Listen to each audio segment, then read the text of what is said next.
Guys welcome back to DMA learning point. आज के class में हम लोग यूनिट नंबर 5 आपका स्टार्ट करने वाले हैं जो कि इनकम फ्रॉम कैपिटल गेन है। ओके, तो यूनिट नंबर 5 आपका बहुत इजी और सिंपल होता है। इसके लिए जस्ट आपको फॉर्मेट याद करना है और रूल्स और फॉर्मूलेज आपको याद करना है। ठीक है, तो अगर आप ये चैप्टर में फॉर्मूलाज और फॉर्मेट अगर अच्छे से प्रिपेयर हो जाएंगे तो आपको 12 मार्क्स आराम से मिल जाते हैं। इसका फॉर्मेट भी छोटा है और इसके रूल्स भी ज्यादा नहीं है, सिर्फ आपको फॉर्मूलेज याद करना होता है। ठीक है, तो फॉर्मेट इस तरीके से रहेगा। इनकम फ्रॉम कैपिटल गेन का मतलब कैपिटल गेन एक्चुअली होता क्या है, जो असेट आप परचेस कर रहे हैं या ट्रांसफर ऑफ एनी एसेट और sale of any asset. Okay, जैसे मान के चलिए आप लैंड लिए, लैंड परचेस करे या गोल्ड परचेस करे, उसको सेल कर दिए। ओके, तो जो भी चीज का आप सेल कर रहे हैं, पर्टिकुलर एसेट है या गोल्ड है या लैंड है, उसको आप कैपिटल गेन बोलते हैं। ट्रांसफर और sale of any asset is called as capital gain. Okay, इसमें आपको चेक करना होता है कि वो लॉन्ग टर्म कैपिटल गेन है या शॉर्ट टर्म कैपिटल गेन है। ठीक है, जो भी एसेट 3 साल से पहले, ओके, अगर एसेट जैसे मान के चलो गोल्ड है, गोल्ड आप क्या करें 3 ईयर से पहले क्या करें सेल कर दिए। अगर मैं 2023 में परचेस करा और 2025 में बेच दिया तो लेस देन 3 ईयर्स है। तो जो एसेट लेस देन 3 ईयर्स में परचेस करके बेच दे रहे हो वो आपका शॉर्ट टर्म है। अगर से asset 3 years more than 3 years के बाद अगर सोल्ड कर रहा है, मान के चलो कि मैं 2000 में एक लैंड परचेस करा और 2025 में वो लैंड को मैं बेचना चाह रहा हूँ, मोर देन 3 ईयर से 25 ईयर्स हो रहा, तो जो 3 साल से बढ़ के रहता है आपका लॉन्ग टर्म कैपिटल गेन रहता। और हमेशा एग्जाम में लॉन्ग टर्म कैपिटल गेन की प्रॉब्लम्स आते हैं। ठीक है, तो अभी इसके फॉर्मेट पर्टिकुलर्स अमाउंट है। ठीक है, तो पहला पार्ट इसका आता कंसीडरेशन रिसीव। ओके, पहला पार्ट क्या आएगा गाइस इसमें, कंसीडरेशन रिसीव। ये आपको क्वेश्चन में मेंशन करेगा रहेगा, इसका आपको कुछ भी नहीं करना होता है, डायरेक्टली कंसीडरेशन रिसीव आपको लिख देना होता है। ठीक है, तो कंसीडरेशन रिसीव कैसा पहचानेंगे, कहीं भी प्रॉब्लम में सेल दिख जा रहा, okay, whenever you are finding a sale और सोल्ड, जो भी एसेट सोल्ड और सेल हो रहा वो आपका क्या रहता है, कंसीडरेशन रिसीव। ओके, सेल या सोल्ड जो भी हो रहा है आपका कंसीडरेशन रिसीव है। Minus transfer expenses. ओके, उसके बाद आप क्या माइनस करना है, ट्रांसफर एक्सपेंसेस। तो ट्रांसफर एक्सपेंसेस हमेशा क्वेश्चन में देता है, उसको ढूंढने की जरूरत भी नहीं है। हाँ, ट्रांसफर एक्सपेंसेस का और एक नाम होता है सेलिंग एक्सपेंसेस। तो कंफ्यूज मत हो, ट्रांसफर भी लिखो या सेलिंग भी लिखो, एक ही होगा। माइनस करना है, माइनस करने पर एक आंसर आता है, वो आंसर को आप क्या बोलेंगे, net consideration. Okay, net consideration. तो ये आपको क्वेश्चन में आराम से मिल जाएंगे, इसका कुछ भी वर्किंग नोट बनाने की जरूरत नहीं। तो कंसीडरेशन रिसीव कैसा पहचानेंगे आप, सेल। प्रॉब्लम में अगर कहीं भी सोल्ड या सेल आ रहा तो आपका कंसीडरेशन रिसीव है। तो कभी का क्या होता है, प्रॉब्लम में 2 सेल के अमाउंट देता, तो 2 सेल के अमाउंट में से जो बिगेस्ट अमाउंट है वो आप यहाँ पे लिख लेना। ओके, कंफ्यूज करने के लिए देता तो जो भी बिगेस्ट अमाउंट सेल का है वो आप यहाँ पे लिख लेना। ट्रांसफर एक्सपेंसेस को हम सेलिंग एक्सपेंसेस भी बोलेंगे। ये क्वेश्चन में 2 मिल जाते, तो नेट कंसीडरेशन आपको माइनस करने पर आ जाएगा। तो इसका कुछ भी करने की जरूरत नहीं है, आज इट इज आपको क्वेश्चन में मिल जाएगा।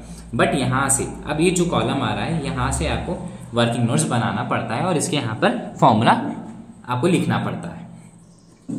फर्स्ट वाला पार्ट जो है इंडेक्स कॉस्ट ऑफ एक्विजिशन, ये आपको हर प्रॉब्लम में आएगा गाइस। ओके, तो ये हर प्रॉब्लम में आता है। इंडेक्स कॉस्ट ऑफ एक्विजिशन होता क्या है, जो एसेट आप परचेस करें उसका ही आपको एक्विजिशन निकालना होता है। ओके, तो इंडेक्स कॉस्ट ऑफ एक्विजिशन आपको हर प्रॉब्लम में मिल जाएगा। अभी नीचे इसका प्रॉब्लम और इसका मॉडल करके बताता हूं मैं। ठीक है, अब उसके बाद आएगा इंडेक्स कॉस्ट ऑफ एक्विजिशन। ठीक है, so index cost of acquisition हो गया। नेक्स्ट है इंडेक्स कॉस्ट ऑफ इंप्रूवमेंट, ये बहुत रेयर केसेस पे आएगा। ओके, ये हर प्रॉब्लम में तो आने के चांसेस नहीं होते हैं, ये बहुत रेयर केसेस पे आएगा। ओके, तो अब कॉस्ट ऑफ एक्विजिशन तो आपको परचेज देता, वो वहीं से आपको पहचानना होता है। बट इंप्रूवमेंट को कैसा पहचानेंगे, इंप्रूवमेंट को कैसा पहचाना रहता है कि अगर से आप कोई भी एडिशनली रेनोवेशन कर रहे हैं, अगर आप अपनी बिल्डिंग में या लैंड में रेनोवेशन कर रहे हैं या एडिशनली आप कोई चीज कंस्ट्रक्ट करके बना रहे या कोई फ्लोर ऐड कर रहे हैं। ओके, अगर आप फ्लोर ऐड कर रहे हैं या स्पेंड करके कोई चीज बना रहे, स्पेंडिंग और रेनोवेशन या फ्लोर, कोई भी चीज अगर आप कंस्ट्रक्ट करके बना रहे या फ्लोर बना रहे, तब जाके आपका इंप्रूवमेंट रहेगा। ओके, तो दोनों को ऐड करके माइनस करेंगे। ओके, तो इसको बनेंगे अपन इनकम फ्रॉम कैपिटल गेन। यहां तक आपका प्रॉब्लम खत्म हो जाएगा, income from capital gain. But exam में एग्जामिशन के प्रॉब्लम्स भी आते हैं, वो भी आपको इजी रहेंगे। एग्जामिशन अंडर सेक्शन 54, ये बहुत रेयर केसेस पे आने का है। तो एग्जामिशन अंडर सेक्शन 54 मतलब अगर कोई भी न्यू हाउस परचेस करे अपन, ओके, जब जमीन बेच के करके आप न्यू एसेट परचेस करें तो आप एग्जेम्पशन अंडर सेक्शन 54 लग जाएगा। ओके, तो कैसे पहचानेंगे अंडर एग्जेम्पशन? कोई भी एसेट परचेस करे या कोई भी लैंड परचेस करे या फ्लैट परचेस करे तब जाके आपको एग्जेम्पशन लगेगा। ठीक है, अगेन इसको इससे माइनस करेंगे तो आपका क्या आएगा? Income from capital gain. वही सेम रहेगा, इनकम फ्रॉम कैपिटल गेन। बहुत इजी और सिंपल होता है। पहले फिर से एक बार देख लो, कंसिडरेशन रिसीव मतलब सेल या सोल्ड रहा वो कंसिडरेशन रिसीव आता। कभी क्वेश्चन में कंफ्यूज करने के लिए दो अमाउंट दिया सेल का, तो दोनों में से आपको हाईएस्ट लेना है। Transfer expenses, selling expenses mention रहता, फिर आपको माइनस करे पर नेट कंसिडरेशन आ जाता। Next, index cost of acquisition हमेशा देगा। एक्विजिशन कैसे पहचानेंगे? Purchase price. Okay, next cost of improvement बहुत रेयर केसेस पे आता है, जैसे स्पेंडिंग कर रहे हैं या रिनोवेशन कर रहे हैं या फ्लोर ऐड कर रहे हैं तभी आपका इंप्रूवमेंट आएगा। दोनों को ऐड करके माइनस करेंगे, अगर इंप्रूवमेंट नहीं रहा तो डायरेक्ट इससे माइनस कर लेंगे। Next, income from capital gain रहेगा। एग्जेम्पशन मतलब कब लगेगा? अगर क्वेश्चन में कोई नया फ्लैट परचेस कर रहे हैं तभी आपको एग्जेम्पशन लगेगा। Then income from capital gain. Next, main इन दोनों की तरफ चलेंगे अभी। ये जो दो है इसके फॉर्मूलेस आपको याद करने होते हैं। इंडेक्स कॉस्ट ऑफ एक्विजिशन के दो मॉडल्स हैं, ये ध्यान से सुनो, इसी से आपको प्रॉब्लम में आसानी होगी स्कोर करने के लिए। इंडेक्स कॉस्ट ऑफ एक्विजिशन दो कैटेगरीज के मॉडल्स है। पहला मॉडल नंबर 1। मॉडल 1 सिंपल है। ओके, मॉडल वन मतलब सिंपल रहेगा। सिंपल मतलब कुछ नहीं, आपको फॉर्मूला लिखना होता है। फॉर्मूला क्या है? Original cost of the asset. Okay, original cost of the asset into index of previous year, index of previous year divided by index of purchase year. Okay, तो index of previous year divide by index of purchase year. तो original cost मतलब जो asset में हम purchase कर रहे हैं, जो परचेस करें वो लिख के, इंडेक्स ऑफ प्रीवियस ईयर अभी जो करंट एकेडमिक ईयर जो चल रहा है आपका 2024 से 25, याद रखो 24 और 25 का इंडेक्स ईयर हमेशा 348 रहता। अगर से कोई बैकलॉग के स्टूडेंट ये वीडियो देख रहे हैं तो उनका इंडेक्स ईयर 331 है, जो कि लास्ट ईयर का था। अभी जो करंट स्टूडेंट्स देख रहे हैं वीडियो, जो करंट सेमेस्टर लिखने वाले 4th सेमेस्टर, उनका इंडेक्स ईयर है 348। जो पिछले साल का इंडेक्स था 331, तो 348 डिवाइड बाई 100। ओके, तो 348 डिवाइड बाई 100 रहता। क्वेश्चन में नहीं दिया तो 348 डिवाइड बाई 100 लेना है। अगर क्वेश्चन में बोल रहा है कि नहीं 348 की जगह 317 लो या 320 लो या 300 लो, तब आपको चेंज करना होता है। और ये तो 100 ही रहेगा। अगर क्वेश्चन में मेंशन करा तो 100 की जगह 109, 117 या 137 भी आएगा। ये मॉडल 1 है। मॉडल 1 मतलब क्वेश्चन में सिंपल, अगर सिंपल क्वेश्चन दिया तो मॉडल 1। अगर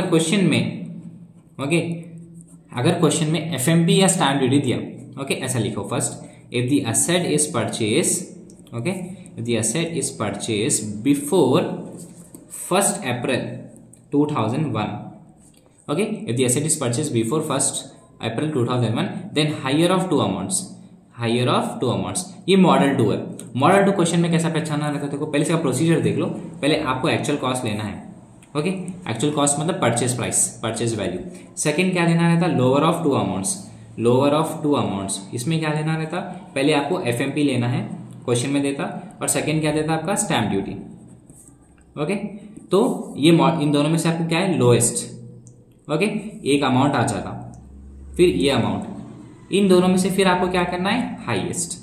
ओके, फिर से देख लो, ये कब करना है? मॉडल 2 एक्चुअली करना कब है? क्वेश्चन में अगर एफएमपी या स्टैम्प ड्यूटी दिया, ओके, क्वेश्चन में एफएमपी या स्टैम्प ड्यूटी दिया तो मॉडल 2 करना है। मॉडल 2 में क्या करना है? एसेट इज परचेज बोल के लाइन लिखना है, हाईएस्ट ऑफ टू अमाउंट्स मतलब एक्चुअल कॉस्ट परचेज प्राइस दे के। सेकंड बी वाला क्या है? लोअर ऑफ टू अमाउंट्स में एफएमपी और स्टैम्प ड्यूटी लोएस्ट लेके, फिर ये जो एक्चुअल अमाउंट और ये जो लोएस्ट अमाउंट आप निकाले, इसमें से आपको हाईएस्ट अमाउंट लेना है। हाईएस्ट अमाउंट जैसे कि आपको आ जाएगा तो ये original cost of the asset की वैल्यू आ जाती, देन आपको 348 डिवाइड बाई 100 करना होता है। ओके, फिर नेक्स्ट और एक चीज है मेन इंपॉर्टेंट है, फोरफीटेड ऑफ एडवांस। फोरफीटेड ऑफ एडवांस बहुत ज्यादा इंपॉर्टेंट होता है एग्जाम के लिए। तो अब अगर क्वेश्चन में एडवांस भी देता और डेट भी देता, अगर एडवांस 1st April 2014 का है, okay, if the advance is before 1st April 2014, then it should be minus with the cost of acquisition. Okay, जो भी आपका कॉस्ट ऑफ एक्विजिशन आ रहा है उसे माइनस करना है।